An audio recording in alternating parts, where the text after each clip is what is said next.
조금 전에 정혁진 변호사가 언급했던 권영세 비대위원장, 오늘 이렇게 기자회견을 했었습니다. 들어보시죠. 김문수 후보는 당원들의 신의를 헌신짝같이 내팽개쳤습니다. 신속한 단일화 주장으로 국민과 당원들의 지지를 얻어놓고 막상 후보가 되자 시간을 끌며 사실상 단일화를 무산시켰습니다. 당원 당규에 따라 김문수 후보의 자격을 취소하고 새롭게 후보를 세우기로 결정했습니다. 다시 말씀을 드리지만 모든 결론이 난 것이 아닙니다. 당장은 일단 후보 자격을 상실한 걸로 봅니다만 또 중요한 것은 지금 당원 투표를 하고 있지 않습니까? 그 이후에 또 절차들이 남아 있습니다. 예, 장 변호사님. 이게 그러니까 오늘 지금 투표가 진행 중이에요. 당원들을 상대로 한, 국민의힘 당원들을 상대로 한 그 70 몇만 명에 대해서 전화를 돌린다는 거 아니에요? 네. 후보 개최가 맞느냐 안 맞느냐? 그 여기서 만약에 후보 개최하면 안 되겠는데요라고 결론이 나면 다시 또 이게 가처분 신청한 별개로 또 뒤집어지는 거잖아요. 그러니까 두 개의 위험 요소가 지금 국민의힘 앞에는 놓여 있는데요. 말씀 주신 대로 가처분이 인용되면 김문수 후보가 후보 지위를 다시 획득하는 겁니다. 예, 잠시만요. 네. 지금 김문수 후보가 남부지법에서 이 가처분 신청에 관련된 신문에 참석하고 나서 지금 나오고 있습니다. 옆에는 원영석 변호사인 것 같고요. 자, 뭔가 이야기를 나누면서 지금 나오고 있습니다. 저 나온 뒤에 이제 재판부는 홀로 그렇습니다. 결정을 해서 발표를 하는 거죠. 사실 신문이 대단히 급박한 상황에는 열리지 않을 수도 있는데 오늘은 당사자 의견을 청취하지 않고 내릴 수 있는 사안이 아니기 때문에 주말에 신문기를 연 것으로 그러니까 김문수 보고요. 후보도 참석했고 국민의힘 쪽에서도 맞습니다. 참석을 했고. 그렇습니다. 양 당사자가 굉장히 법리적으로나 정치적으로 쟁점이 상반되기 때문에 이 의견을 듣고 이제는 재판부의 시간, 사법부의 시간으로 어떻게 가르마를 타고 공당의 후보로 다시 지위를 회복시킬지 아니면 국민의힘이 공당으로서 정치적 재량을 부여해서 앞으로 남은 절차를 해나가도록 허용을 법적으로 할지 여부가 남아있는 것 같습니다. 예. 자, 김문수 후보 발언 들어보시죠.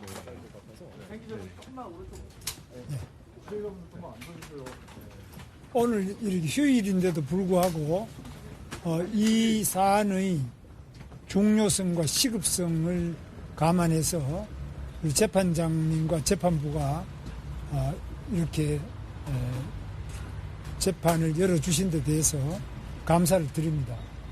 또 우리 기자분들께서도 이렇게 와주신 데 대해서 감사를 드립니다.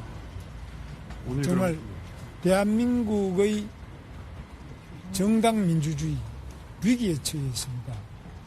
전 세계 어느 나라에 이런 사례가 있었습니까? 3번에 걸쳐서 선출된, 그리고 아주 여러 가지 복잡한 절차를 거쳐서 선출된 대통령 후보를 선출 공고까지 다 한 다음에 뚜렷하게 어떤 하자가 무엇이 있느냐, 예를 들면 사망, 사퇴 또는 다른 등록무효. 무슨 문제? 등록무효. 등록무효, 등록 사실에 허위가 있다는 이런 사망, 사퇴, 등록무효 등의 사례가 없이 이렇게 등록 취소, 선출 취소 공고를 한 사례가 있습니까? 저는 그래서 그 점이 납득이 안 돼서 오늘 재판부에서 판단해 주실 것을 요청을 했습니다. 나머지 또 필요한 부분은 우리 변호인들께서 말씀하시죠. 질문하신 변호인들께서 말씀드리겠습니다. 오늘 가장 그럼 쟁점이 되셨던 부분은 어느 지점이라고? 저는 그거는 생략하고 두 분 변호인 제가 말씀드릴게요. 오늘 그 재판부에서 말씀하신 핵심 요지는 어제 가처분을 기각했던 것은 어제는 후보 단일화 문제지 채무자, 그러니까 자, 국민의힘에서 정혁진 변호사님, 지금 전에 김문수 후보의 발언 어떻게 들으셨어요?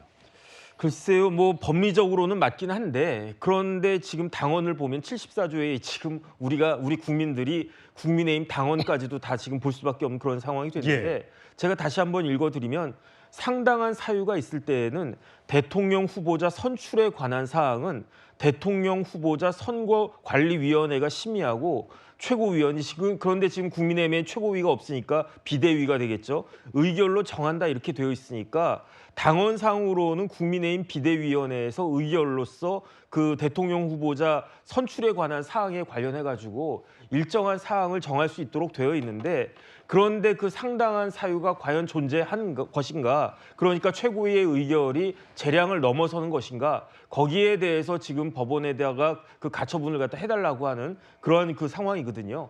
그런데 다른 걸 다 떠나가지고 김문수 후보가 마찬가지로 할 말이 있겠는가? 저는 그런 생각이 들거든요.